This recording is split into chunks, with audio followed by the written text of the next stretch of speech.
ఇండియాలో సీనియర్ హీరోల సినిమాలు సూపర్ హిట్ కావడంలో మ్యూజిక్ డైరెక్టర్లు కీ రోల్ ప్లే చేస్తున్నారు. సినిమా కథ ఎలా ఉన్నా సరే, కథలో పట్టున్నా లేకపోయినా మ్యూజిక్ డైరెక్టర్లు సినిమాకు ప్రాణం పోస్తున్నారు. బ్యాక్గ్రౌండ్ మ్యూజిక్ తో థియేటర్లు దద్దరిల్లిపోతున్నాయి. ఎలివేషన్ సీన్లకు ఇప్పుడు డిమాండ్ ఎక్కువగా ఉండడంతో స్టార్ డైరెక్టర్లందరూ బ్యాక్గ్రౌండ్ మ్యూజిక్ ని నమ్ముకుంటున్నారు. అందుకే బీజిఎం విషయంలో మ్యూజిక్ డైరెక్టర్లు పక్కా విజన్ తో వర్క్ స్టార్ట్ చేస్తున్నారు. ముఖ్యంగా మన సౌత్ ఇండియాలో మ్యూజిక్ డైరెక్టర్ల డామినేషన్ ఎక్కువగా నడుస్తోంది.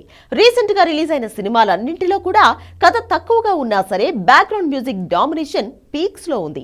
నందమూరి బాలకృష్ణ సినిమాల్లో అఖండ తర్వాత నుంచి బ్యాక్గ్రౌండ్ మ్యూజిక్ డామినేషన్ ఓ రేంజ్ లో కంటిన్యూ అవుతోంది.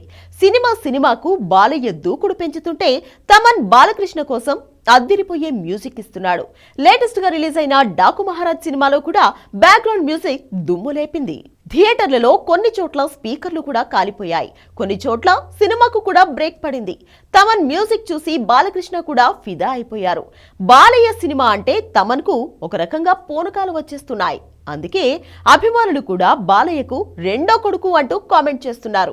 ఇక తమన్ కూడా బాలయ్యను అదే రేంజ్ లో ఎలివేట్ చేయడం మొదలుపెట్టాడు. ప్రమోషన్ ఈవెంట్స్ లో తనకు తండ్రి లేని లోటు బాలయ్య తీరుస్తున్నారని కామెంట్ చేశాడు.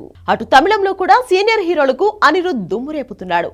ముఖ్యంగా రజనీకాంత్ సినిమాలో అనిరుద్ మ్యూజిక్ హైలైట్ అవుతుంది.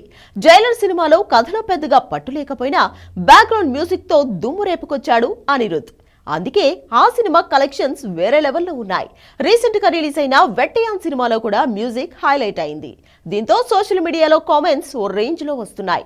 బండోడికి బాలయ్య ఉంటే బక్కోడికి రజనీకాంత్ ఉన్నాడు అంటూ ఫ్యాన్స్ సెటైర్లు కూడా వేస్తున్నారు. బాలయ్యతో సినిమా చేసే డైరెక్టర్లందరూ కథను ముందు బాలయ్య కంటే కూడా తమన్ కు వినిపిస్తున్నారు. ఇక బాలయ్య కూడా తన మ్యూజిక్ కు ఫిదా అయిపోవడంతో తమన్ కూడా ప్రాణం పెట్టి కొడుతున్నాడు.